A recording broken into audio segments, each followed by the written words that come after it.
महिलाओं को सम्मान नहीं चाहिए। मैं घर से सुबह निकल के शाम को आके घुसती हूँ, तो इसलिए ये नहीं है कि तुम बच्चे को नीचे उतार के घेर दोगे। सलामुअलैकुम सामिन किराम, 23 रबीउल अव्वल है, 30 अक्टूबर है।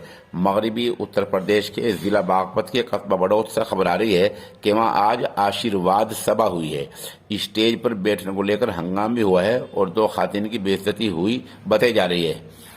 वहाँ राष्ट्रीय लोकदल के जयंत चौधरी पहुंचे हैं और लोगों की हाजिरी से, जो वहाँ से तस्वीर और वीडियो मौसूल हुई हैं, लोगों की हाजिरी से अंदाजा होता है कि इस हल्के में राष्ट्रीय लोकदल का और जयंत चौधरी का दबदबा बढ़ता जा रहा है। जाहिर सी बात है, आजकल उत्तर प्रदेश में असम्बली चुनाव की, असम्बली इंतखाबात की आमद है।